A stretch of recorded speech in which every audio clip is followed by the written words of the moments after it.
Alrighty. What's up, everybody? Peter Gilmore here on this late night. Tired as fuck. I still got the beard.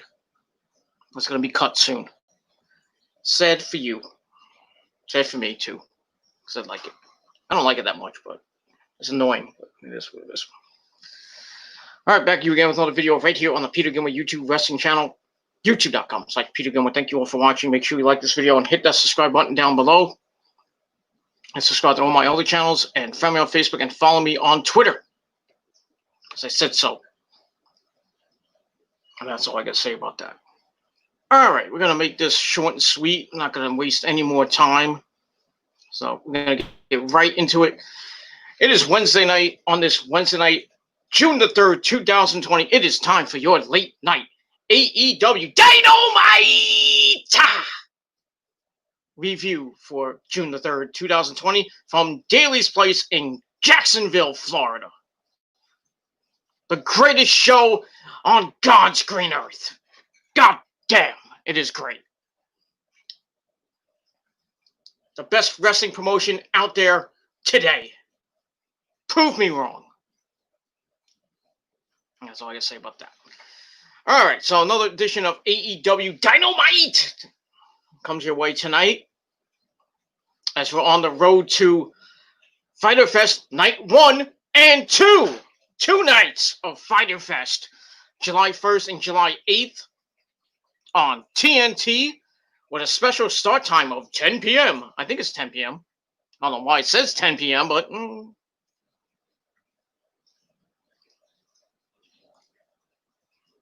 it says 10 p.m. I looking at the graphic, it said 10 p.m. So maybe there might be something before Fyter Fest, and then we'll get Fyter Fest Night 1, 10 p.m. to 12 midnight. We're going to get a late night Fyter Fest. But I don't know if they're going to do it, but we'll see. We'll see when 8 o'clock comes on July 1st, if we get Fyter Fest or we get something else. But check your local television station and your guide, your DVR, or whatever you want to call it, for information when that day comes. And then we'll get that. All right, so another Dynamite in the books, and it was another great show, like it always is. It is rumors of maybe going Monday night, but I don't think it should go to Monday night, even though it'll destroy Raw. I don't really think it should. I think it should stay where it is because it's getting pretty decent ratings. I mean, the viewership has been like between 600,000 and 800,000, 900,000. You know, when they started 1 million. But lately they've been getting between 600 and 800,000, and probably be getting around the same amount this week. Because I think it's going to destroy NXT, even though NXT, it was a go-home show before TakeOver in Your House this Sunday. And they had, the main event was the Cruiserweight title, and also between Drake Maverick, Rockstar Spud, who might be going to TNA. Oops! And he took on El Hijo del Fantasma for the Cruiserweight title and to end the show. And it was a pretty decent match. I'm not going to tell you. Sorry. TakeOver in Your House should be a good event this Sunday. And I'll give you my predictions on Friday night. Or Friday afternoon, Friday night. And that's pretty much all I got to say about that. So let's get into Dynamite. We start off with a recap of last week. I can get my notes the way I want them, as I always do, because they always fuck up. And pardon me if I'm in pain. My mouth is killing me right now. Rosa knocked me out. She wants my damn title, and she knocked me out. I was out for like a good 3 minutes.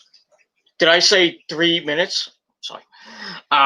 So we start off with a recap of last week's action, which ended with the Chris Jericho Iron Mike Tyson Brawl.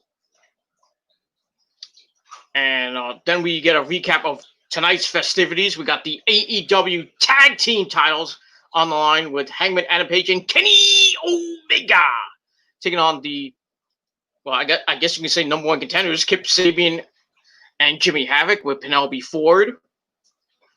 We also got Les Champions, Chris Jericho in action against Colt Suck My Dick Cabana. And we also got some other things happening. We got Brian Cage in action, little altercation with that guy named Moxley, setting up their, well, continuing their storyline till Fyter Fest for the AEW World Title. We had women's action. We had some stuff with Britt Baker, DMD, baby. And also to end the night, we had for the TNT Championship, Cody Rhodes taking on Jungle Boy Jack in the main event. So, so we got that. So let's begin review and then we say. And I don't think we're gonna have a chat tonight because so let's not waste any more time before Rosa knocks me out again. All right, match number one for the AEW Tag Team titles. We had Hangman Adam Page and Kenny Omega taking on Kip Sabian and Penelope Ford. Kip Sabian with Penelope Ford and Jimmy Havoc. Match was pretty good. Tag team match. So also with Kenny and Jimmy Havoc getting this going. And Omega grabs a headlock. Havoc comes back. And they start going at it, and then Omega cuts him off with a hip toss. Or with a hip attack, I should say. And then he looks to capitalize, but Penelope Ford grabs his legs, and which allowed Havoc to control. And then Kip Sabian and Havoc just went to work on Omega for a little bit. But Omega fights back. It's a spinning suplex before tagging in Adam Page, who goes nuts, doing some cowboy shit. And hits a jumping axe handle. Textbook tag team right from Havoc, and they line him up with some chops. And then Penelope Ford trying to hurt and dropped her, after which the ref said, "Penelope, you go bye-bye." So she's gone. And this caused a lot of confusion. It allowed Havoc to attack both members with a wrench. A wrench? Yeah, a wrench. He thinks he's Connor Claxton for all we know. You know, because he brings the wrench. So, anyway. Oh, by the way, rest to Danny Havoc. This year is just hitting hard. We lost Chad Gaspard. I mean, the last week or so, we lost Chad Gaspard, Bob Kulick from Kiss. Or we lost Hana Kimura, and we lost George Floyd, going in between that, and we lost Danny Havoc, one of the most dangerous. Well, I wouldn't say most dangerous, but one of the pioneers of deathmatch wrestling. CCW. I mean, you haven't seen his matches. Woohoo, boy. You were missing it. You're missing a lot. So go watch some Danny Havoc matches. So, had some pretty epic wars. Epic wars. And I think he had one with Moxley, I think. I might be wrong on that, but my CCW history is not that great, but it is what it is. So we get that, and so he brings a wrench in the ring. He hits him with a wrench. Page avoids a rush in the corner. It's not Chris Sabian, but Havoc continues laying him in with chops. So they isolate Page for a while. Some textbook tag team wrestling 101. And Page cuts him off. Excuse me. Gets the hot tag to Kenny Omega, who goes nuts. Then he trades some kicks with Sabian. A couple of Hurricane Ranas to both of them. And Havoc tries to go after him. He collides with Sabian and walks into a fireman's foot slam. And then he hits a lung blower to Sabian for a near fall. Attacks him, Adam Page, and they just go berserk on him. Kenny hits a leg lariat, Page a standing shooting star press, but all that gets a near fall. Page tries to continue the beat down, but Havoc shows up with a hacksaw. No, a hacksaw. The guy's fucking sick. But Page shoots him down on the apron. He catches Sabian with a fallaway slam, kips up, and dives on the Havoc on the outside. And comes in with a big lariat, but Havoc breaks up the pinfall. And then Havoc gets sent to the outside again. Omega tags back in, but Sabian evades a rush in the corner. Hits a tornado DDT as Havoc took out Page on the outside, throwing him into the barricade. And then they go back and forth, just lining up lining up Omega. If I can get my notes, go down. Thank you. It's a new computer. I'm sorry. So they go back and forth, beating up Kenny. Havoc hits the Sing the Sorrow DDT for a near fall as Adam Page broke up the pin. Then everybody goes at it, and then Omega gets the hot tag to Adam Page. Comes in with some lariats. Omega joins in, and Havoc eats a discus elbow and an assisted German suplex. Then a powerbomb from Page to Sabian. Omega hits a running knee to the back of the head. And then Jimmy Havoc's all alone in the ring. And Page and Omega set up for the last call that V-trigger into the buckshot lariat. 1, 2, 3. Adam Page and Kenny Omega retain the titles. I don't think there was any doubt they would lose. But, Kip Sabian and Jimmy Havoc gave them a little run for their money. So they retain. As we saw the Best Friends and the Revival. FTR look on. And we find out that at Fyter Fest, we're going to get Kenny and Adam Page defending the belts against the Best Friends, Chucky T and Trent Beretta. So we'll see what happens with that. I think they're going to lose them to the Revival. I think they're going to lose them when probably by All In or Out. All Out. So that's what I think is going to be the next tag team champions. I think FTR will be the champs and then start their mega feud with the Bucks. It's going to be fucking epic. It looks like the FTR is going to be baby faces. Maybe we'll see. We were supposed to get an interview. I didn't even see the interview. Maybe I missed it. I might have been in the bathroom. But anyway. And that's that. So I gave the match 3.5 out of 5. So it's a pretty good match. And the champs retain. And we'll see what happens with them over the next couple weeks as they get ready for the Best Friends at Fyter Fest. And that's that. All right, we go to break. We come back with Tully Blanchard, the manager or mentor of Shawn Spears. So we see him just verbally berating Shawn Spears, trying to motivate him. He has this little box, and inside the box is a glove, but not just any glove, a fingerless glove. And we'll see what happens with that. I don't know what that's supposed to be of significance of. I don't know what it means, but I guess I have to find out. Tully's trying to do everything he can to get Shawn Spears be like a champion or something. Because he can't find a tag team partner to save him. So, he lost to Cody, and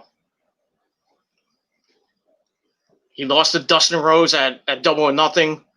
He just hasn't had any good luck lately. So maybe with this fingerless glove, looks like a coal miner's glove, but we'll see what happens. And we'll see what happens. That's it. All right, then we get a recap of the Tyson Jericho pull apart from last week. And then the debut, the Dynamite debut of the Machine, Brian Cage. And speaking of Brian Cage, I gave the Tully Blanchard thing 3 out of 5 stars, and that's that. All right. speaking of Brian Cage, we get to match number 2. Brian Cage with Taz brother, Red Hook brother, takes on Sean Dean, some indie talent jobber. Cage beats the crap out of this guy right away right at the bell, just starts beating him up. It's an overhead belly-to-belly suplex. Throws him into the ring post. Then he hits a pump handle flapjack. And sends Dean to the apron. Cage gets on the second rope and does his best Michael Elgin impersonation by suplexing him from the outside into the ring. Then he hits the, I thought it was banned, Buckle Bomb. I guess banned in the WWE. I guess it's like Mr. Brian Cage can use it because I guess he knows how to do it properly. Take notes, Seth Rollins. Fucking idiot. So he hits. Make notes when he can't even read. You shut up before I knock you out. My mouth still hurts from you. You're gonna take it to the extreme. You're gonna you keep it up. I'm gonna take you to the extreme, woman. Be quiet. I'll throw some toilet paper at you. She's gonna throw TP. Yeah. Wuss! That's all I gotta say about that. So Cage hits the Buckle Bomb. Shut up. Cage hits the Buckle Bomb, then the Q Claw. 1, 2, 3. Brian Cage is now 3-0 to start to his AEW career. Just beats another jabroni. We're probably gonna see this week after week or week, Just gonna see this every freaking week up until Fyter Fest, where he's gonna lose to Moxley. There's no. I don't think Brian Cage is gonna become AEW champion. I just don't see it. If anybody's gonna beat Moxley, probably be either MJF or I don't know. Probably be MJF or maybe Kenny. I don't know, but probably be MJF. We'll see what happens with that. And that's it. So I get the match 2.25 out of 5 stars. It's a typical squash. That's that. Afterwards, it gets a little interesting. Taz gets on the mic, says that him and Cage had a conversation last week. They were in the ring. Moxley ignored and kind of giggled at Taz when Taz was trying to warn him about what Cage is going to do to him. He says this isn't a game. And if Moxley doesn't get his head right, he'll get it removed off his body. So then Jon Moxley comes out from the crowd, or the seats in the arena, whatever you want to call it. He takes the mic from the ringside area, gets on the mic. Taz warns him about getting in the ring. Moxley gets in anyway because he's a fucking badass. He's like, "Ooh, this is fun." And then he says he was smiling last week, and right now, because the thought of wrestling Cage makes him happy. He's in this business for that kind of challenge. And he wants them that wrestling him for the title is the farthest thing from a game. He says Cage seems indestructible, and Moxley, definitely isn't, but they're both different from. They're different. Well, I lost my spot. Different. It definitely isn't the best. They're both different from everyone else in the locker room, and they're trying to take that title from him. It's a different thing entirely. He says not to waste his time or theirs by trying to intimidate him, and to remember who the hell he is. And Taz cursed, by the way. He said Moxley's a piece of shit. So, yeah, they don't bleep. They don't bleep shit. But Jericho said ass, and they bleeped that. Go figure. And that's that. So, pretty good aftermath from with Taz, Cage, and Moxley. I gave that 3.25 out of 5 stars. So, we're going to see what happens in the next couple of weeks with Moxley, Taz, brother, and Brian Cage. And so, we're going to come to a head at Fyter Fest. I don't know if it's going to be on night 1 or it's going to be on night 2. Probably be on night 2, most likely, but you never know. We'll see what happens when we get the full card for night 1 and night 2. And that's that. That too. All right, then we go to break. And we see Alex Marvez trying to get an interview with Lance Archer. We see Lance Archer just beating the living crap out of some masked guy on a freeway overpass. Probably somewhere in Jacksonville. I don't know where. He's beating him up, and then Alex Morfez is trying to get a word with him, and we get Jake Roberts trying to I'm not gonna get involved in this. Don't bother talking to him. He's pissed. So Arthur says he's a monster, not a spot monkey, and he says that everybody dies. So he leaves, and then Jake Roberts like, I apologize to the guy you beat up. He died. No, he didn't die, per se, but he just got his ass handed to him. And I think we saw the guy. Wasn't this? I think it was the same guy. It was like he was wearing an orange and black mask in the crowd. So it must have been taped way beforehand, or taped early in the day, or some shit like that. No, but it was an okay segment, just to hype up Lance Archer, saying that one loss doesn't kill him.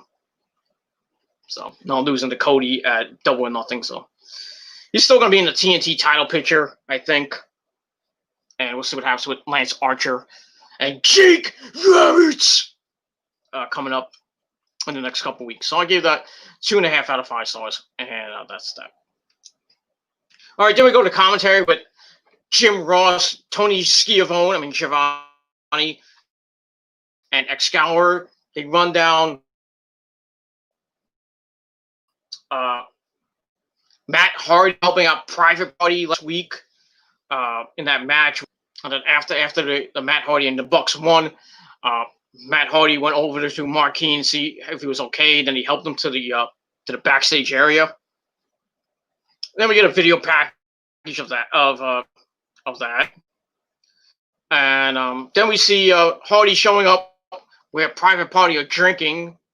He shows up in his he looks like he's almost like version 1, or kind of like what he was when he left WWE. Puts him over, says a lot of guys helped him when he was young and offers to help them with anything they need. So he kind of mentioned you kind of remind me of me and my brother when we started, and Marquis and I say Cassidy having fucking hard ons for my God, it's Matt Hardy. Just going gaga over Matt Hardy. They ask for a team up. They call it Hardy Party. And he's like, I like your enthusiasm. I like that. So maybe we'll see that. So then he leaves. He goes out the door. And then we see him run up to Sammy Guevara in the hallway. Sammy's on his little scooter. Still on that little, what's it called? The Hitmobile? Hit Me Up Mobile, something like that. And he comes up to him and he says, Sammy Guevara. We're cool. Respect. I don't know where that came from, but okay. He says they're cool and everything, and Sammy's like, what? So we get that. And that's that to end the segment. So I gave that 2.5 out of 5 stars. So looks like we're getting a new version of Matt Hardy, like a nicer version of Matt Hardy. I don't know. I personally like broken Matt Hardy, yes. But now he's going into his... He's like multiple personalities. He has broken Matt Hardy, version 1 Matt Hardy, and Team Extreme Matt Hardy. What could be next? I don't know. So we'll see that. That's that. So like I said, 2.5 out of 5 stars for that. All right, then we get a recap of Cody winning the TNT title at Double or Nothing and declaring that he'll be defending the title every week. And then we see how Jungle Boy became the #1 contender in that Battle Royal after he eliminated Orange Cassidy. And that's that. So we got that. We go to break and come back with a little Jericho Tyson recap. A backstage segment where Jericho blamed Colt Cabana for stopping him from knocking Tyson out. Bugs. For knocking out Tyson, which is going to lead to their match. That's what is going to lead to their match, which happens right now. So we get that. So we have Chris Jericho with Sammy Guevara and Jake Hager of the Inner Circle taking on Colt Boom Boom Suck Dick Cabana. So Colt comes out first, and then Jericho comes out with Sammy Guevara. Sammy Guevara's in way off key and forgets half the lyrics. I mean, he went on Twitter and says, How did I do? I wrote, you were off key, but good attempt, brother. Good attempt, but you know, it is what it is. And that's that. This thing was worse than Jillian Michaels. Good Lord. Remember her from back in the day? Oh God, her thing is almost as worse as Sammy Guevara's, is almost as worse as Justin Bieber. But I digress. So we get to the match. Match wasn't bad. Colt starts with punches early on. Gets Jericho to the corner, but Jericho rakes the eyes, lays him out in the corner. And then Colt comes back with some punches and some chops. And he sends Jericho out in the ring. Cabana follows him out. They resume brawling. Before the clothesline from Jericho hits a moonsault to both Jericho and Jake Hager, who came out afterwards. Jericho is sent back in the ring, but Hager tosses him over a ring post while Jericho distracts the ref. And we go to break after that. We come back. Jericho's just beating the crap out of Colt Cabana. And then Jericho's just slapping the taste out of his mouth. Cabana fires up, losing chops, but Jericho cuts him off and hits a back elbow, which led to a 2 count. Jericho goes to work in the corner. Cabana fights out with some punches and chops, but Jericho keeps cutting him off. Tries for the running bulldog, but Cabana tosses him crotch first into the second rope. Ouch! And then Cabana takes control as they go back and forth. Cabana wins the exchange with a clothesline. Then the bionic elbow, not like Steve Rhodes, a big dream baby, but here's a bionic elbow. Then the flying apple, whatever that is. Sets up and hits a splash from the second rope, but Jericho kicks out. Jericho then cuts him off with an elbow, but Cabana evades the lion salt, hits an elbow, but Jericho counts a Superman dive into the walls of Jericho. Cabana fought out of it, and he got the ropes, forces a break. Jericho's like, yes, I won! But, you know, the referee said, no, you didn't tap out, which let Cabana take control with some strikes into the Hurricane Rana. Goes up top, hits a Super Rana, or Frankenstein, or whatever you want to call it, for a near fall. Then he rolls him up for another near fall. Then some chops and punches from Cabana. Jericho's reeling. Cabana comes from out of the corner and right into the Judas Effect back elbow. 1, 2, 3. Chris Jericho picks up the win. Match was all right. I gave it 3 out of 5 stars. Not a bad match. And then afterwards, Jericho gets on the mic, tells the crowd to shut their asses and treat him with respect. Respect my authority! So he promises that the same thing would happen to Cabana would happen to Mike Tyson, and calls Tyson versus Jericho the fight everyone wants to see. He wants to taste the blood of Mike Tyson. Calls him a piece of shit. He says he's gonna wait for next week, next pay-per-view, and next Christmas. He wants Tyson right now, tonight. So he wants the plan to come out right now. So calls out Tyson not once but twice. Tyson doesn't come out, as obviously he's not in Jacksonville. He's probably training somewhere in Ohio or somewhere, wherever he trains from, probably New York or something, I don't know. But instead of Mike Tyson, we get freshly squeezed Orange Cassidy. And your food is ready. Who comes out, and he makes his way to the ring, puts Jericho's hands in his belt, and then he puts his hands in his pants. And then Jericho and Jake Hager try to attack, but Cassidy evades them, heads to the outside, where the best friends help him over the barricade. And then we see Ortiz and Santana come out, and that's it. So we're going to see what happens with this situation, and we find out later on that the best friends and Orange Cassidy are going to take on Jake Hager and Santana and Ortiz next week on the program in a 6-man tag team match, player. So the ever-growing thing with Jericho and Orange Cassidy continues on. I thought he was gonna start his thing with Matt Hardy. I guess that's not gonna happen for a while, or maybe it might happen. I don't know. So I gave the Aftermath 3 out of 5 stars as well, and that sends us to another break, and that's that. Let me just check something. Okay, we're good. All right. As I get my notes, there we go. There they are.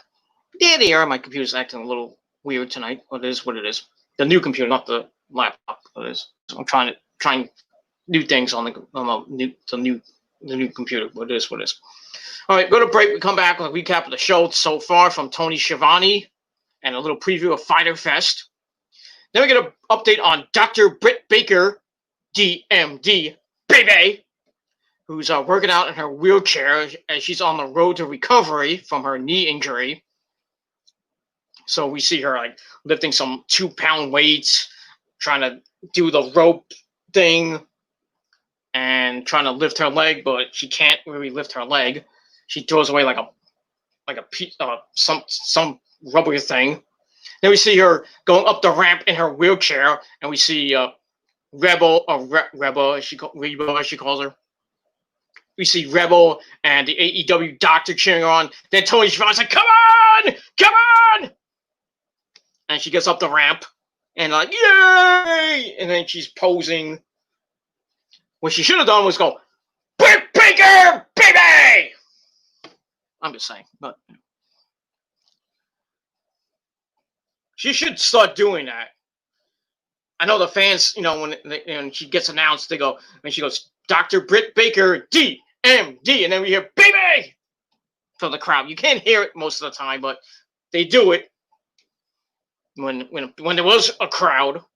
Now there's just the AEW roster come out on the roster, and a little bit of fans in the stands. Not many, but like they're like paid fans, like most of them like long fans or some shit like that.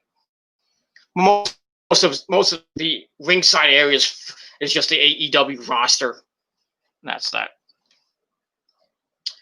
All right, so that's that. And then we see her at ringside with Rebel, and she's in her wheelchair in a role model, whatever you want to call it.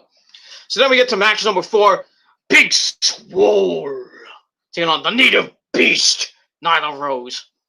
No, it wasn't a bad match. We had Akira Shida, the women's champion, at ringside, along with Britt Baker and Rebel.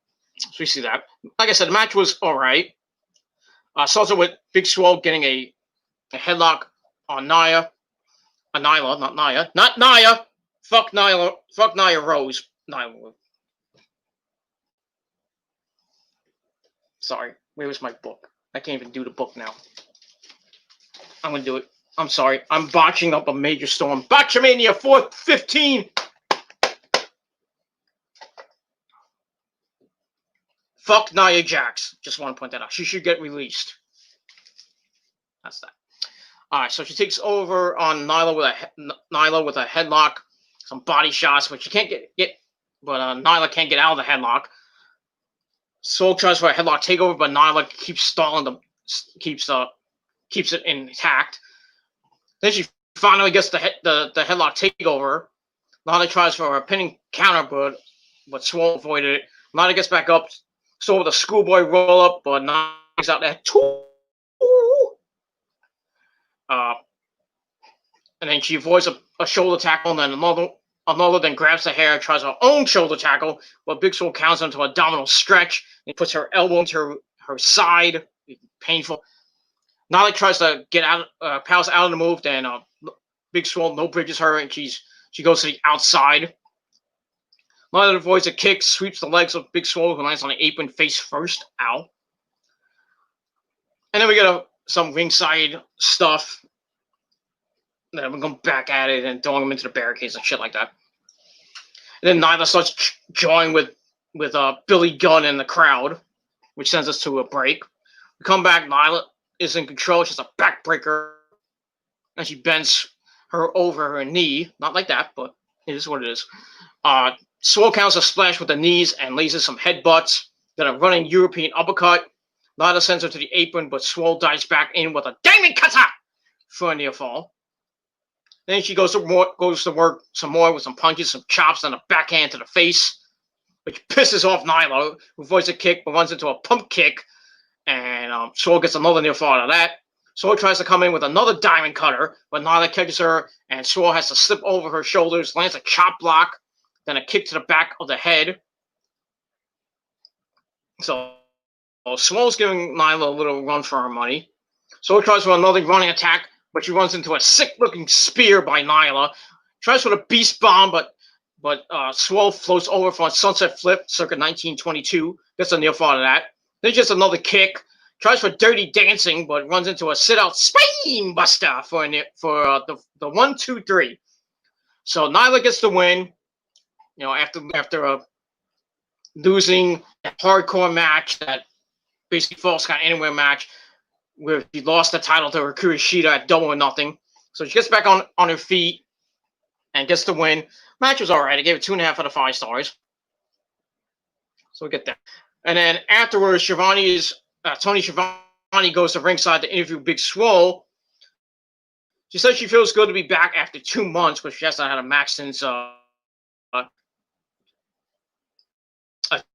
I forgot who she beat, or she had a match with. I think it was Penelope Ford in March. So she had 2 months off. She feels to the ringside area on her cart, and her and Big Swole have a little bit of an argument. Swole then goes onto the ring, gets a chair, and Britt Baker's like, back up, back up, back up.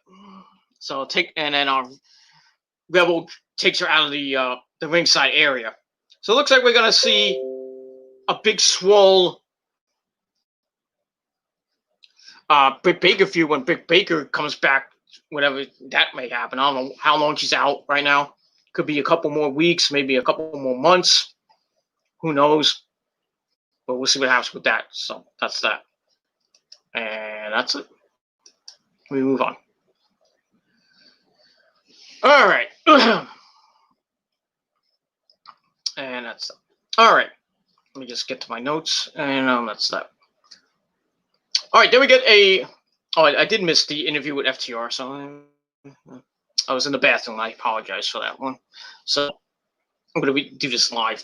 The recorded interview between Tony Schiavone and Darby Allin, who brings up that Allin isn't medically cleared after what Brian Cage did to him at Double or Nothing. I mean, he basically he just beat the crap out of Darby Allin. Darby says life is a big joke, but promises to have the last laugh on Cage and Taz. Foreshadowing? Maybe he might appear at Fyter Fest to help Moxley? Or maybe have a match before Fyter Fest with Cage? Who knows? And that's that. So I gave that 2.5 out of 5 stars. Then we go to another break. We come back. We get more Tony Schiavone. And this time he's with FTR, the Revival. I'm going to call him Revival. I don't give two shits if they call him FTR. It's the Revival, ladies and gentlemen. You know it. We know it. The Bucks know it. Rosa knows it. Everybody in the world knows it's the Revival. But fuck the Revival.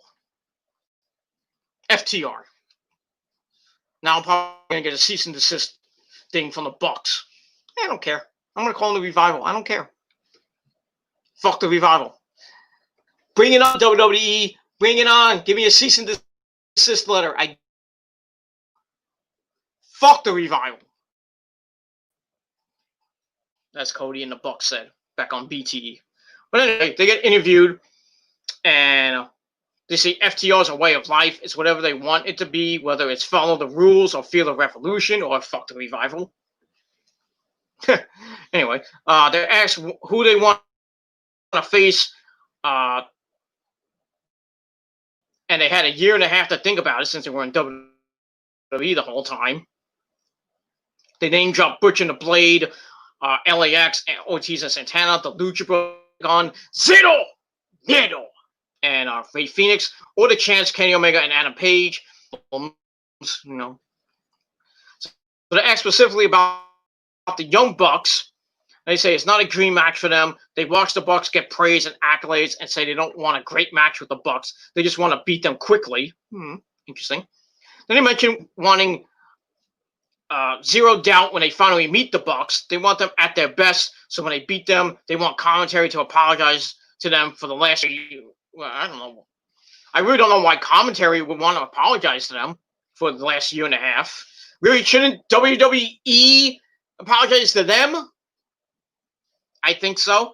Vince and company should apologize to them for fucking them up and making them to a fucking comedy act near the end of their career. That's why they, they decided to leave.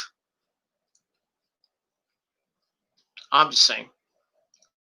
Then after that, the Butcher and the Blade show up without Allie. I don't know where the hell Allie is. Where's Allie? I miss her. Not that I care, but I miss the little bunny.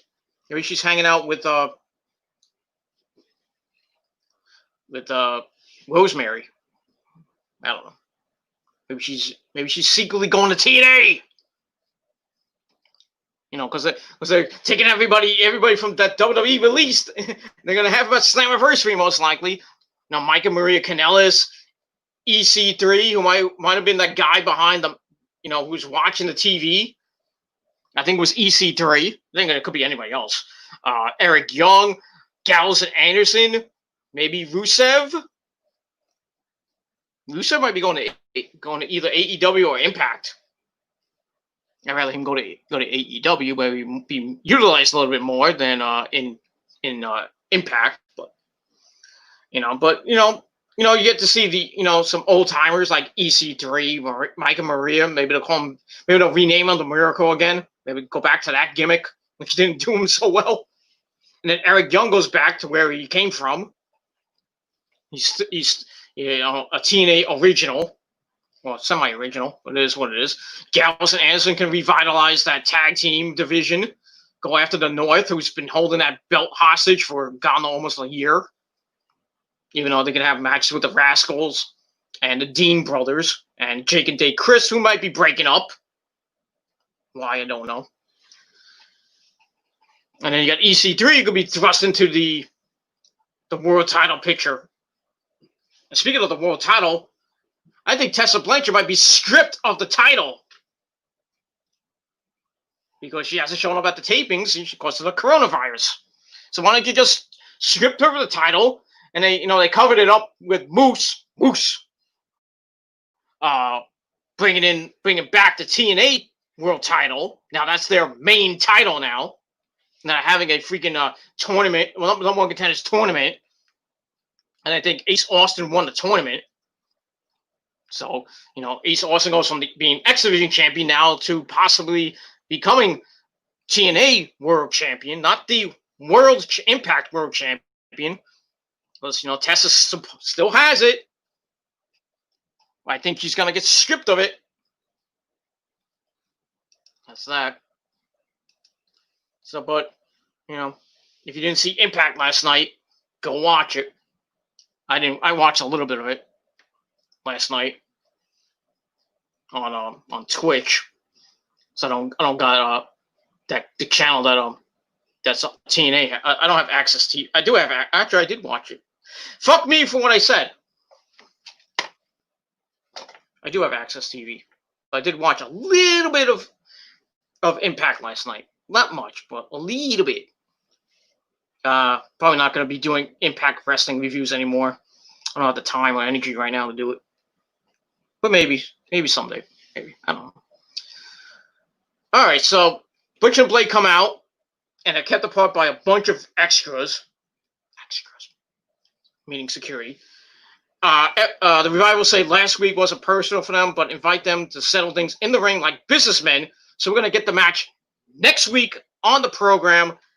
The Revival's AEW debut should be a good one with the Butcher and the Blade. Won't be a great match, but we'll see what we can expect from the Revival or FTR. Should be pretty good, and that's that. So we got that match next week.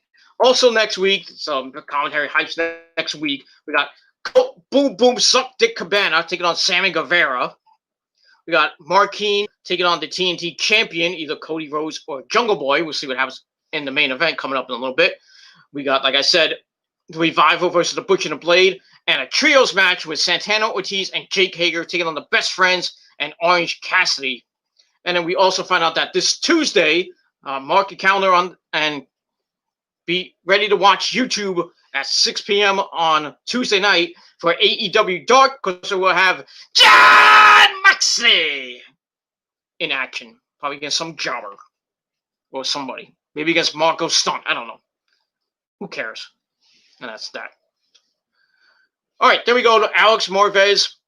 So that's next week. So big card next week as we're on the road to Fyter Fest Night 1 and 2, July 1st and July 8th, which is going to be an epic 2 nights of action on TNT. That's that. All right, there we go. Like I said, we go to Alex Marvez in the back with his guest, Colt Boom Boom Suck Dick Cabana. He says he fell short, but he can hang with the big guys, but he's missing the big wins. So just can't get that brass ring. So he kind of laments that, but Mr. Brody Lee of the Dark Order, or I think he does it like this, or whatever, like this. No, this is no, not this. That's Motion Machine Guns. Oh, but I think or like this, something like that. Not that I want to join the Dark Order anytime soon, but you know. So he comes in saying that loss is a part of life. It's how you respond to loss that counts. Then he offers to help Colt Cabana, and then whoever came with Brody Lee, I think it was the same guy we saw on those Dark Order vignettes, says, think about it. So Cabana says he doesn't want to be part of that group as Brody walks away, but he doesn't seem totally opposed to it. It's like, maybe. I think it's going to lead to Colt Cabana joining the Dark Order, which I don't even think is a good idea. But, you know, a heel side of Colt Cabana, which we haven't seen since the days of Ring of Honor,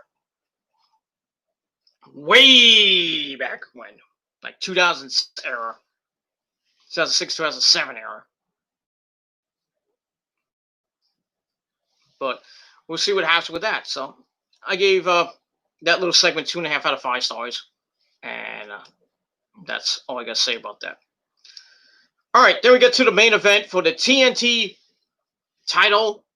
We have Cody with Arn Anderson, his coach, out with him, taking on Jungle Boy Jack, who comes out with Luchasaurus and that little runt Marco Stunt in that runt. This was a pretty good match, and I am very surprised that Jungle Boy went about 20 minutes with this guy, with Cody. You know, pretty good match. Jungle Boy held his own and really gave Cody a run for his money. I thought he had him beat a couple of times in this match. Cody starts out with a rear wrist lock, hits the mat. Jungle Boy moves to the ropes, forces a break.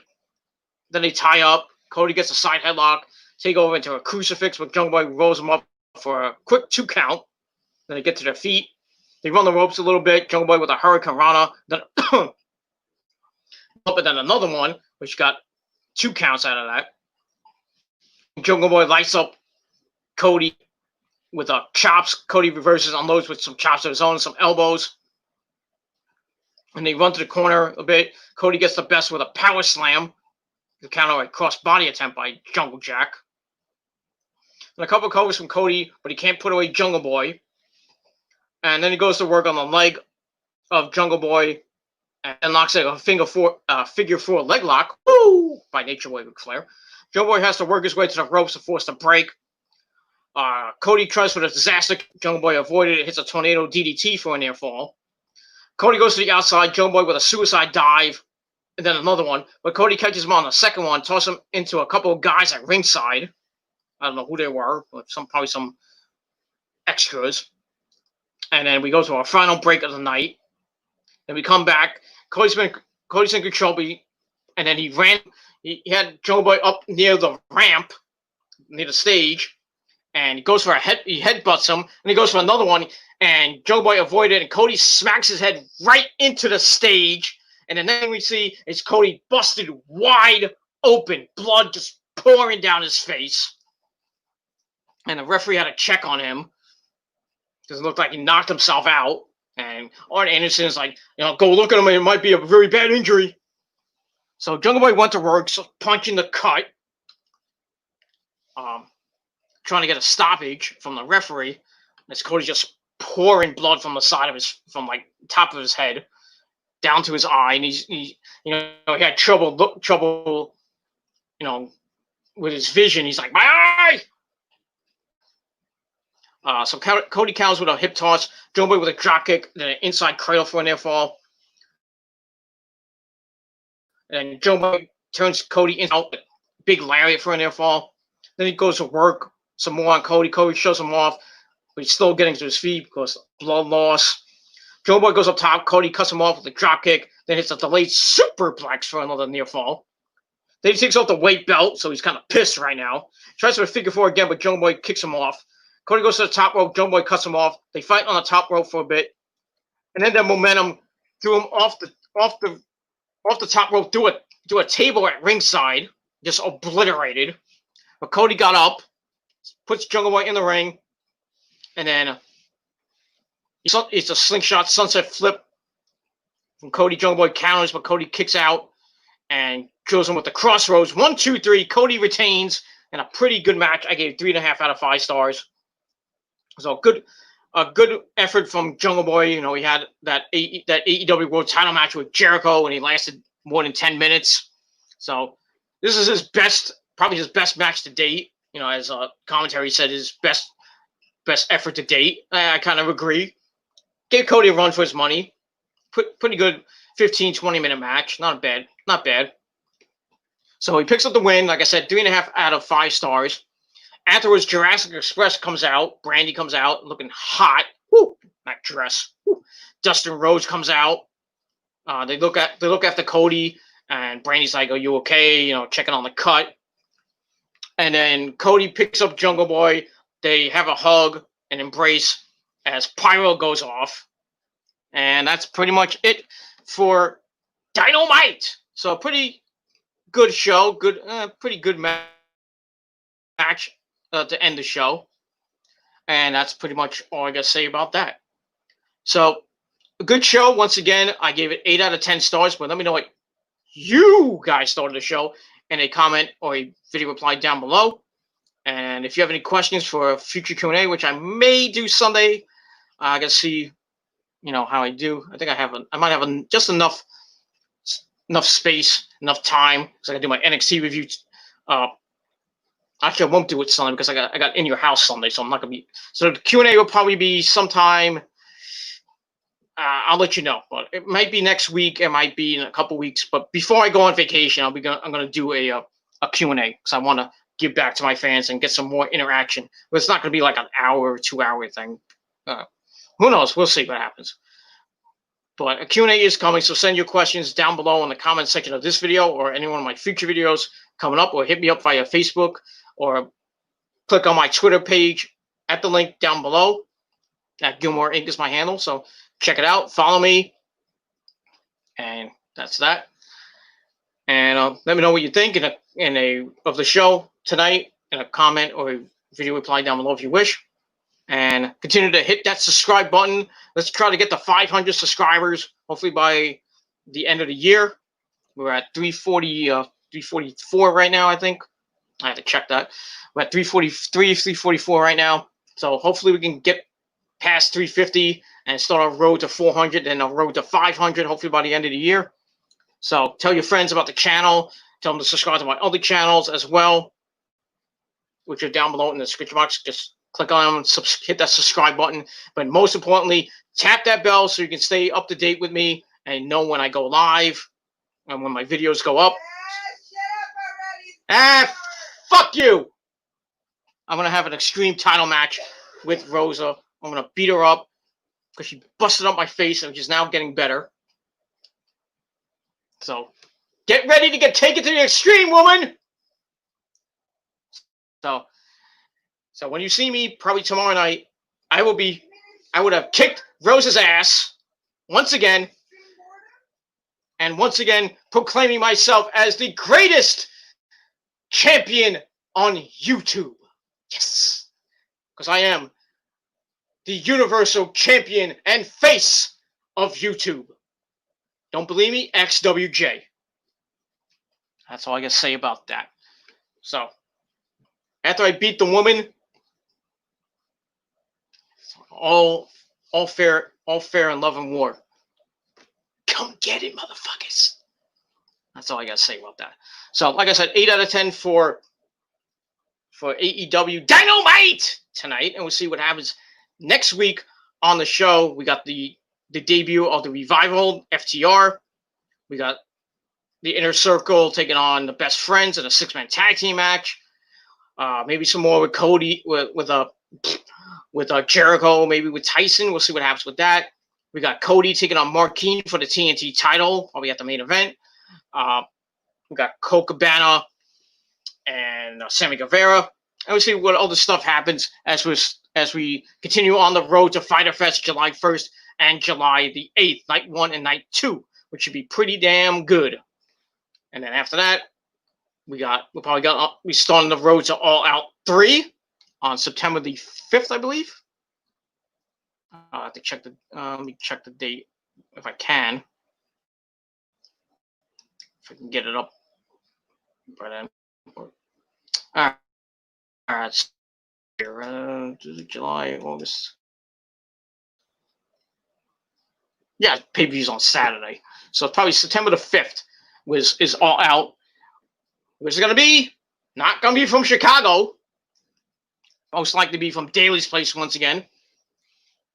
Because we're not going to get any fans in the stands till next year. And if you want to go to a pay-per-view, you're going to have to wait till next year. Which sucks! This fucking virus fucking sucks.